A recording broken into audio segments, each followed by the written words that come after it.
Hello दोस्तों, जय हिंद। आपका स्टडी पॉइंट बीआरपी में स्वागत है। सुबह के 9 बज गए हैं तो हम आपके लिए लेकर आ गए हैं बिहार पुलिस खान सर की बुक की प्रैक्टिस सेट नंबर 6। तो आज हम देखते हैं प्रैक्टिस सेट नंबर 6। तो इसका पहला क्वेश्चन है, भारतीय संविधान में कुल कितने भाग हैं? ए 18, बी 20, सी 22 और डी 24। तो इसका सही उत्तर जो होगा वो 22 भाग हैं। अगला प्रश्न है, लिखा है मत देने का अधिकार भारतीय संविधान के किस अनुच्छेद में आता है? तो मत देने का अधिकार जो आता है वो आता है अनुच्छेद 326 में। इसका जो राइट आंसर है सी नंबर राइट आंसर है। अगला प्रश्न है, पूर्व पश्चिम गलियारा में पूर्वोत्तर भाग है? सिलचर, ए नंबर है सिलचर, बी है इम्फाल, सी है कोहिमा और डी है गुवाहाटी। तो इसका सही उत्तर क्या है? सिलचर। कहाँ सिलचर तक है। अगला प्रश्न है, 4 नंबर का लिखा, हब्बन टोटा बंदरगाह किस देश में स्थित है? ए नंबर भारत, बी पाकिस्तान, सी म्यांमार, डी श्रीलंका। तो इसका जो सही उत्तर है वो है श्रीलंका। इसका क्या श्रीलंका सही उत्तर है। अगला है 5 नंबर का प्रश्न, डेट्रॉयट नामक नगर किसके लिए प्रसिद्ध है? तो ए है जहाज रानी उद्योग, ऑटोमोबाइल उद्योग, सी है वायुयान उद्योग, डी है सूती वस्त्र उद्योग। तो इसका राइट उत्तर जो होगा बी ऑप्शन राइट उत्तर। अगला प्रश्न है 6 नंबर का लिखा है, जनसांख्यिकीय लाभांश होता है? तो ए ऑप्शन है 15 से 59 वर्ष की कार्यालय जनसंख्या, बी है 0 से 6 वर्ष की जनसंख्या, सी है 14 से 50 वर्ष की कार्यशील जनसंख्या और 60 वर्ष से अधिक कार्यशील जनसंख्या। तो इसका जो सही उत्तर हो option number A C number, option number C, इसका 14 से 50 वर्ष की कार्यशील जनसंख्या। अगला प्रश्न है 7 नंबर का प्रश्न है, लिखा डाक संशोधन विधेयक में पॉकेट वीटो का प्रयोग किस राष्ट्रपति ने किया था? तो आपको पता होगा कि पॉकेट वीटो का उपयोग किसने किया था। तो वो कौन थे? ज्ञानी जैल सिंह।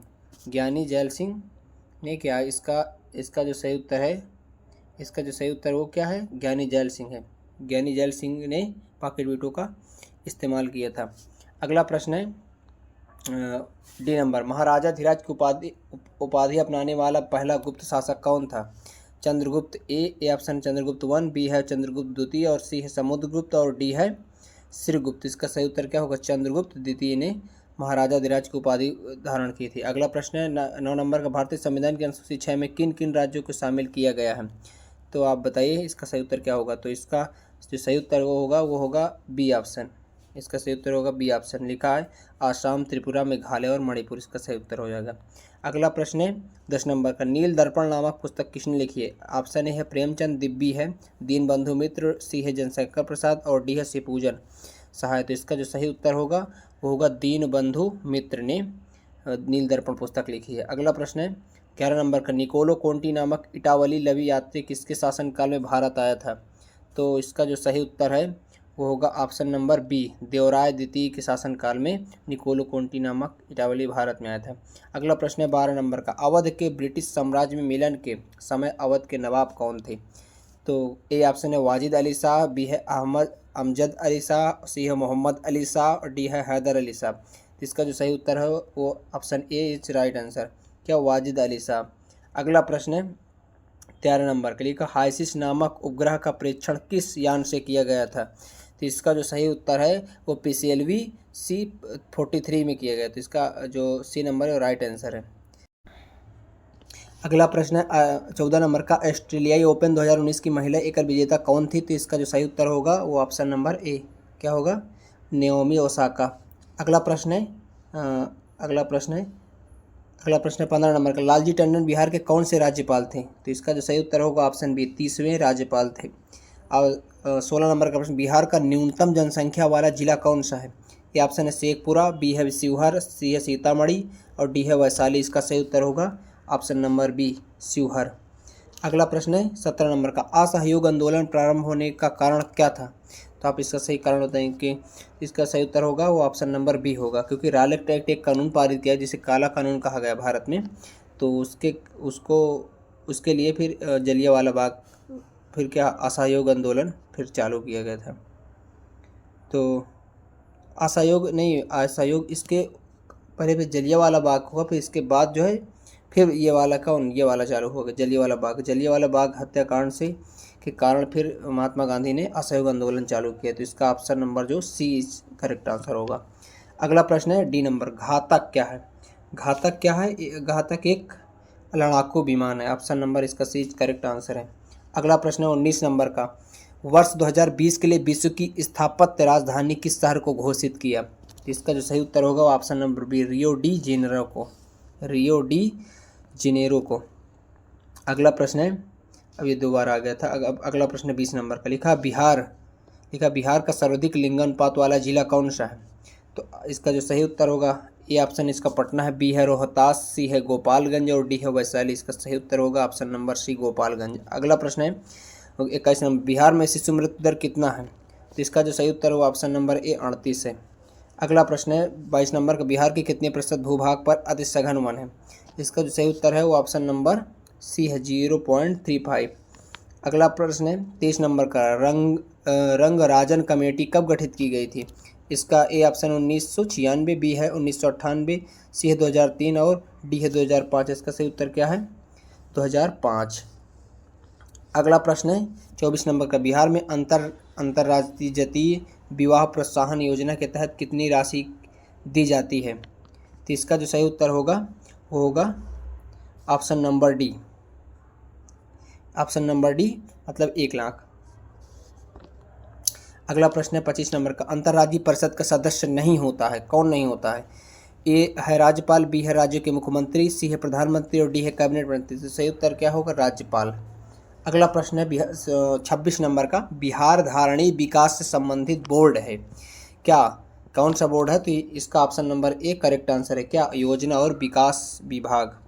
अगला प्रश्न है 27 नंबर का। 1919-20 में दरभंगा किस आंदोलन के प्रमुख नेता कौन थे? तो इसका जो सही उत्तर होगा वो option number B, Sahajanand Saraswati.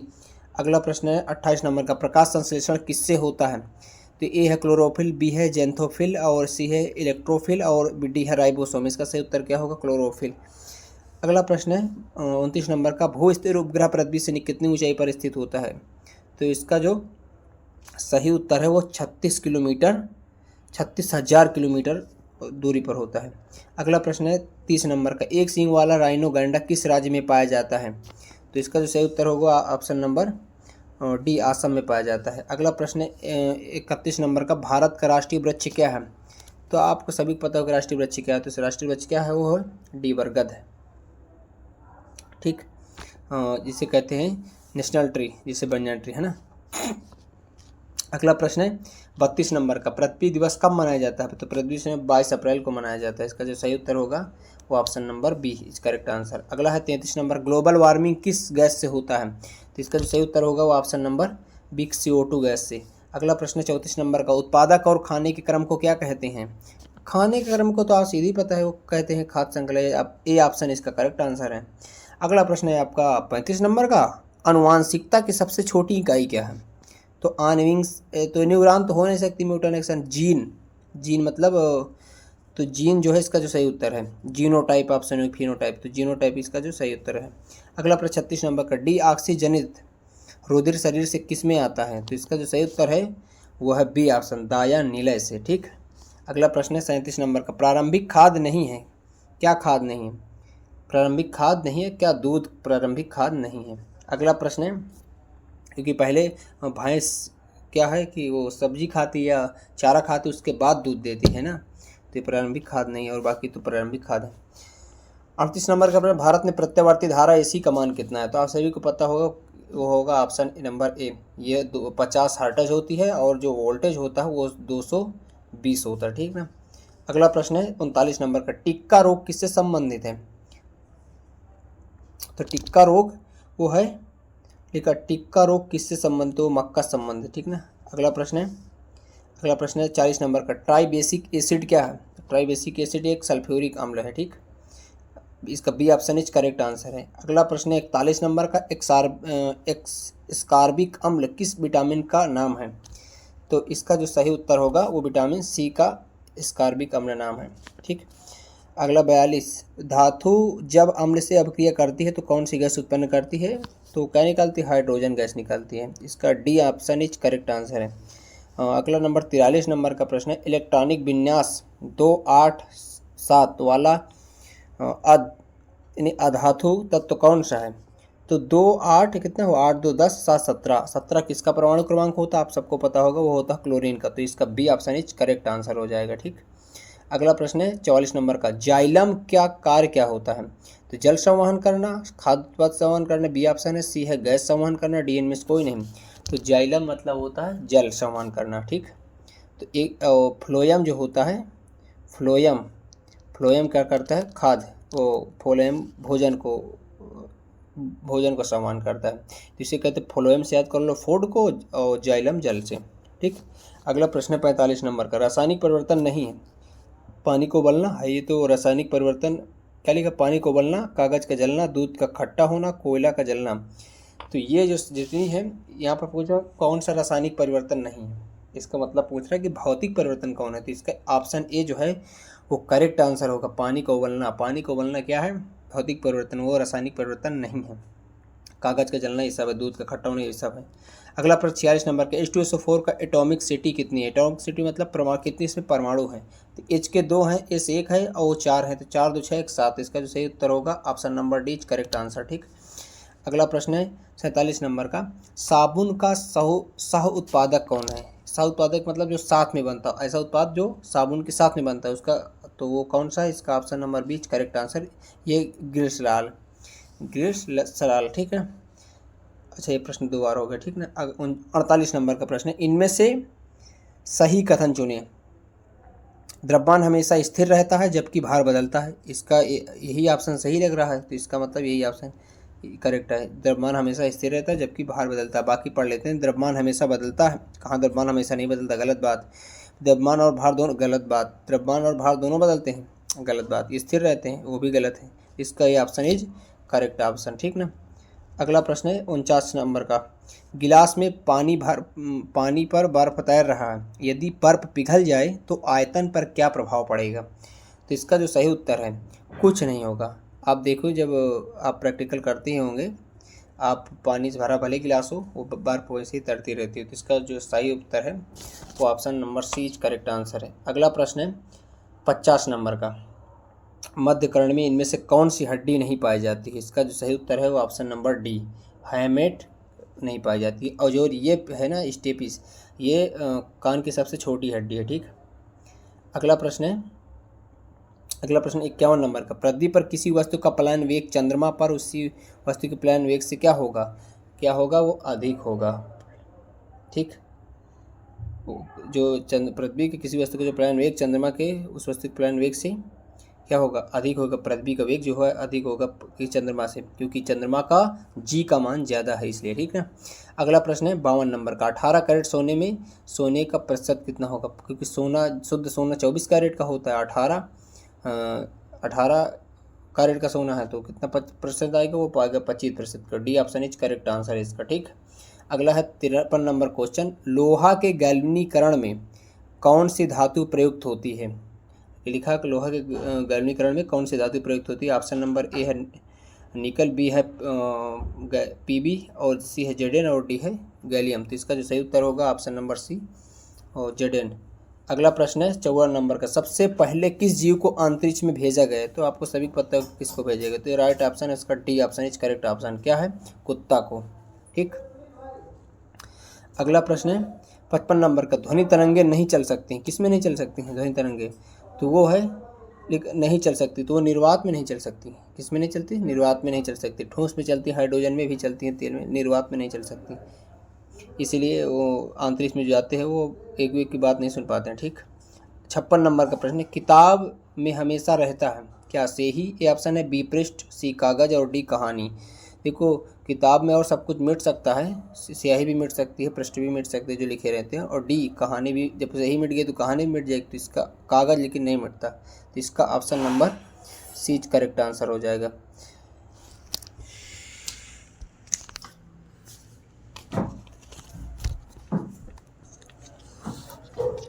अगला क्वेश्चन है, क्वेश्चन नंबर 57 है, क्रम में सजाएं। तो ये दिए ऑप्शन क्रम में सजाना है, तो आप एक दिया है बच्चा, 2 दिया है नवजात, 3 दिया है भ्रूण, 4 दिया है वयस्क, 5 दिया है युवा। तो ये इसको क्रम में सजाना है। सबसे पहले आ जाएगा भ्रूण, ऑप्शन नंबर 1 पे 1 आ जाएगा ये। फिर उसके बाद आ जाएगा नवजात, फिर उसके बाद आ जाएगा बच्चा, फिर उसके बाद आ जाएगा युवा, फिर उसके बाद वयस्क। तो कौन सा ऑप्शन है? ऑप्शन नंबर ए राइट आंसर होगा। अगला क्वेश्चन, क्वेश्चन नंबर 58 है। C9X E25V G49T I81R, इसको देखना है, देख लेते हैं। ये बड़ा है, 3 2 5 होता है और 5 2 7 होता है और 7 2 9 होता है। तो 9 2 11, 11 क्या आएगा? के आएगा। तो के कितने ऑप्शन में दिया है? के तीनों ऑप्शन में दिया है। तो आगे देख लेते हैं। 9 दिया, 3 का स्क्वायर करके 9 दिया है और 5 का स्क्वायर करके 25 दिया है और 7 का स्क्वायर करके 49 दिया है और आई 9 का स्क्वायर करके 81 दिया है। तो इसमें के कितनी संख्या होती है? 11 होती है। तो 11 का स्क्वायर करेंगे तो 121 आ जाएगा। तो कौन से ऑप्शन में है? इसका option number C right answer होगा। अगला क्वेश्चन, क्वेश्चन नंबर 59 है। यदि वाराणसी को इतना लिखा जाए तो कोलकाता को कितना लिखा जाएगा? तो देख लेते हैं क्वेश्चन को। तो बी में 1 बढ़ा है, +1 हुआ है, फिर ए में +2 हुआ है,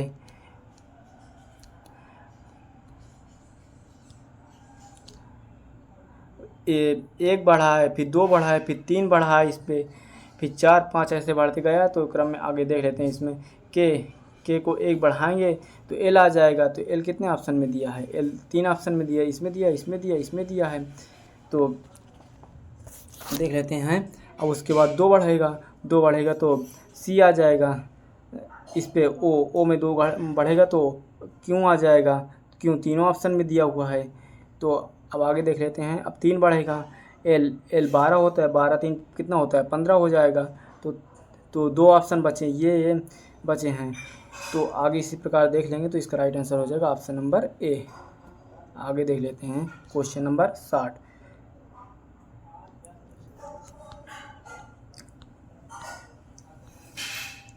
क्वेश्चन नंबर 60 है।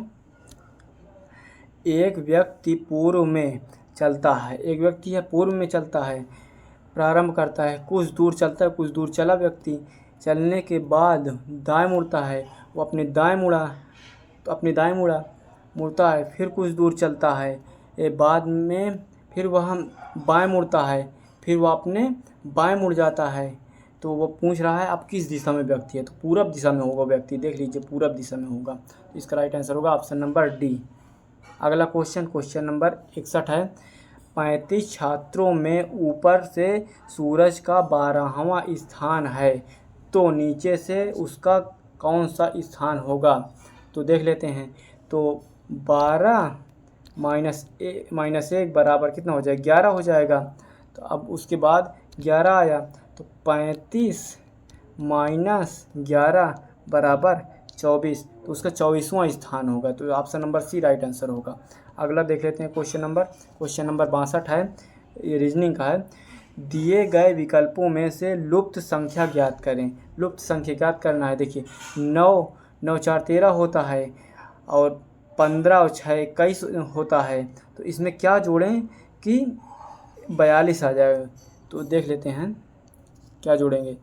इसमें जोड़ेंगे 7 जोड़ देंगे तो 42 है, इस पर 7 रख देंगे तो 42, देख लीजिए 35 और 7 42 होता है। तो option number D right answer हो जाएगा। तो क्वेश्चन नंबर 63 देख लेते हैं। 63 नंबर है। 6 12 21 32, इसके आगे प्राइम नंबर जोड़ देंगे तो इसका आंसर आ जाएगा 47 नंबर, 47। अगला क्वेश्चन, क्वेश्चन नंबर 64 है। ये आकृति का दिया हुआ है, ये पेपर फोल्डिंग का है। देख लेते हैं पेपर फोल्डिंग में, इसमें जब फोल्ड करेंगे तो इसका आंसर सी आ जाएगा। तो अगला क्वेश्चन देख लेते हैं। क्वेश्चन नंबर 65 है। Q + R > P + S तथा P + Q > R + S, इनमें से कौन सा संबंध सही है? तो देख लेते हैं। P और S ये तो गलत हो जाएगा, P और Q ये भी गलत, P > R ये भी गलत हो जाएगा, S > R ये भी गलत हो जाएगा और Q > S यही सही आंसर होगा। तो option number D right answer होगा। अगला question, question number 66। Question number 66 बोल रहा है, ताश की एक गड्डी से एक पत्ता निकाला जाता है तो उस पत्ते की इक्का ना होने की प्रायिकता क्या होगी। इक्का ना होने की प्रायिकता पूछ रहा है, तो इक्का होने की प्रायिकता तो 1/13 होता है, और 3/26 भी हो जाएगा, और 2/52 भी हो जाएगा। तो इसका राइट आंसर होगा ऑप्शन नंबर ए, न होने की प्रायिकता 12/13 हो जाएगा। अगला क्वेश्चन नंबर 67 देख लेते हैं। क्वेश्चन नंबर 67 बोल रहा है, 9, 10, 12, 15 से पूर्णतः विभाजित होने वाली संख्या पूर्ण संख्या होगी। तो इसमें देख लें कौन सी संख्या विभाजित होगी पूर्ण से। तो 9 से जब करेंगे 9 18 पूरी तरह चला जाएगा, अब 10 से करेंगे ये भी पूरी तरह चला जाएगा, 12 से करेंगे जब भी पूरी तरह चला जाएगा, 15 से करेंगे जब भी पूरी तरह। तो इसका राइट आंसर हो जाएगा ऑप्शन नंबर सी, 180 हो जाएगा। अगला क्वेश्चन नंबर 68 है, दो संख्याओं का अंतर 26 है तथा बड़ी संख्या, तो इसका x माइनस वाई बराबर 26 है। तो अब आगे क्या बोल रहा है, बड़ी संख्या छोटी संख्या की, मतलब बड़ी संख्या छोटी संख्या 3 गुनी 3y बराबर x हो जाएगा। तो इसके स्थान पर रख देंगे तो 3y हो जाएगा, 3y माइनस वाई बराबर 26। तो y का मान आ जाएगा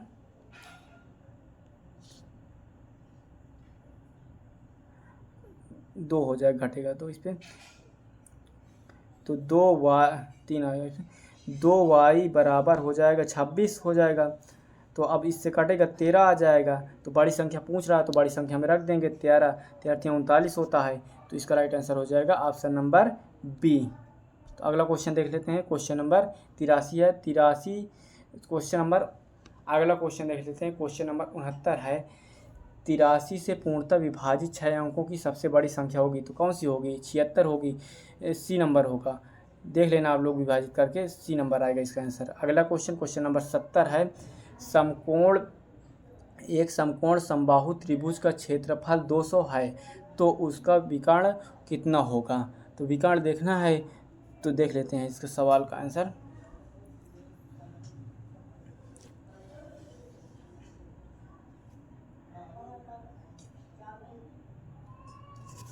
तो विकर्ण हो जाएगा a² बटे 2 बराबर 200 हो जाएगा। तो a बराबर आ जाएगा, a बराबर 20 आ जाएगा।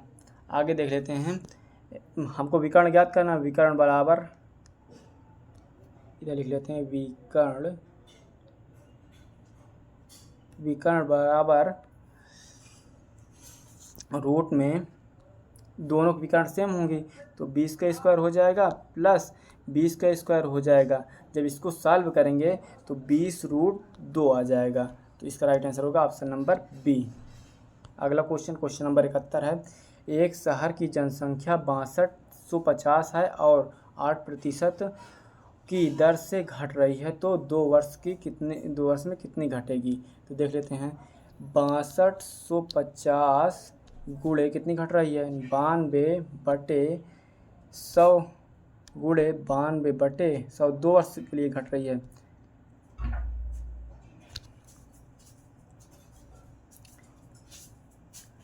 तो इसमें जब काटेंगे तो 5990 आ जाएगा।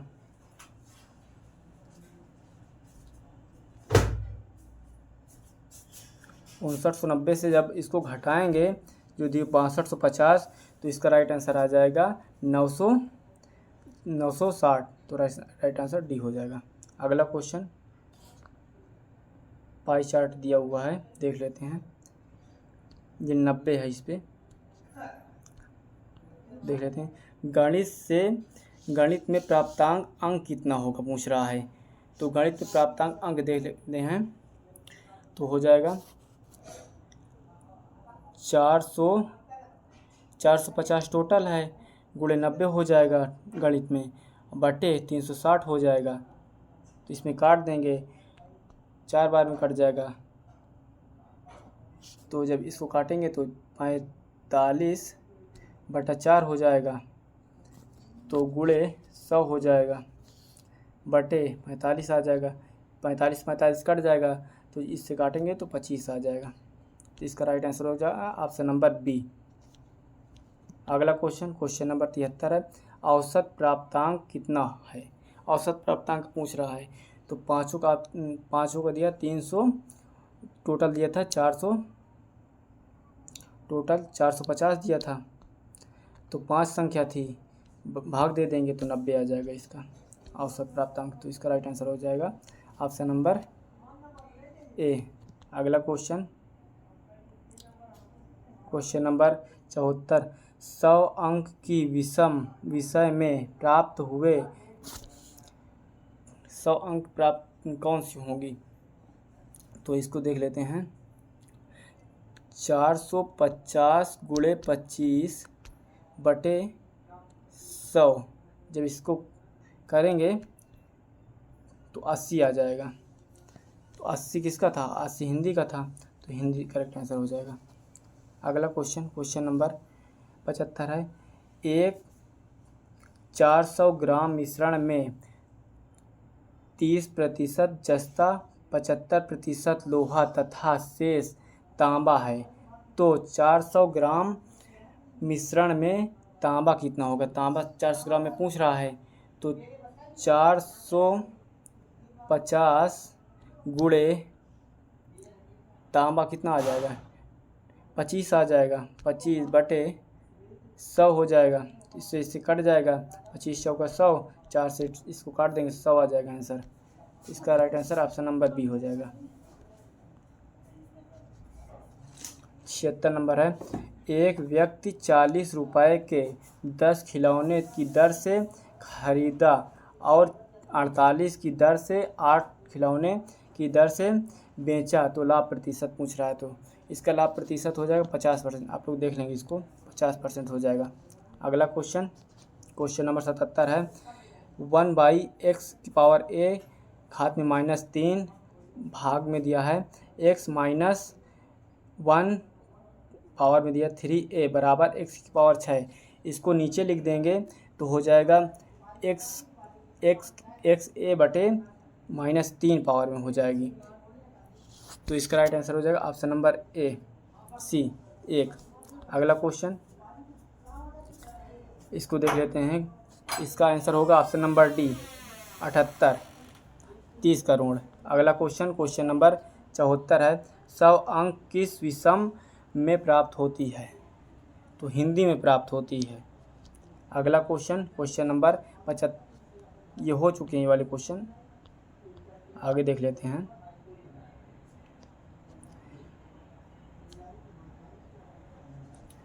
तीन कंपनियों के 1994 में औसत निर्यात और 1995 में औसत निर्यात के बीच का क्या अंतर होगा? तो 30 करोड़ आएगा इसका। अगला क्वेश्चन, इसका आंसर सी होगा। क्वेश्चन नंबर 80 है, निम्नलिखित में से किस वर्ष में तीनों कंपनियों का निर्यात बढ़ते क्रम में है? तो 1999 में है। 81 नंबर है, महोत्सव का अर्थ है महान है जो उत्सव, ऑप्शन नंबर ए राइट आंसर होगा। 82 नंबर है, आप कौन सा सर्वनाम है? आप जो है निजवाचक सर्वनाम है। अगला क्वेश्चन नंबर 83 है, कंठ से निकलने वाली ध्वनि है। कंठ से निकलने वाली कौन सी ध्वनि है? तो ऑप्शन नंबर ए हो जाएगा, का, खा, गा, घा, अंगा हो जाएगा। अगला क्वेश्चन नंबर 84 है, कौन समूहवाचक संख्या नहीं है? देख लेते हैं 84 नंबर, तो झरना जो है समूहवाचक संख्या नहीं है। 85 नंबर है, तोपची में कौन सा प्रत्यय है?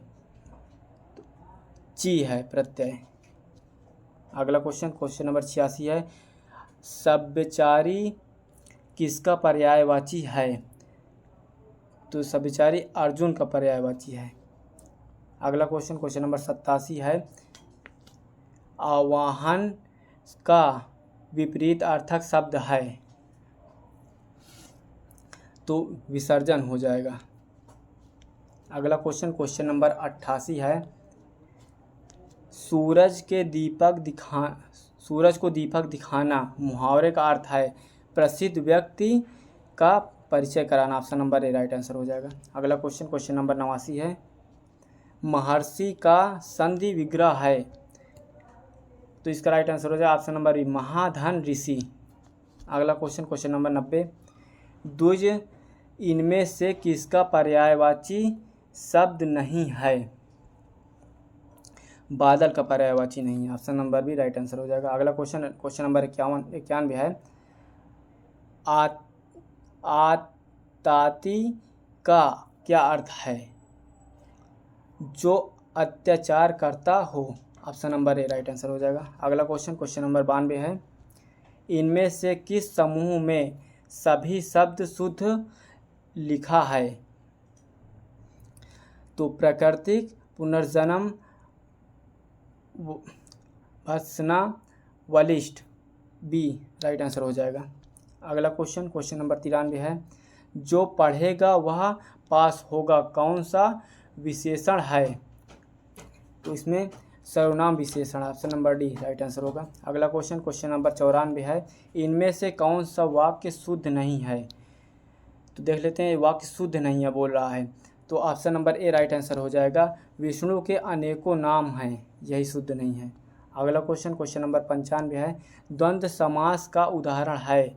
द्वंद्व समास का उदाहरण ए हो जाएगा, दीन और हीन नहीं है उदाहरण।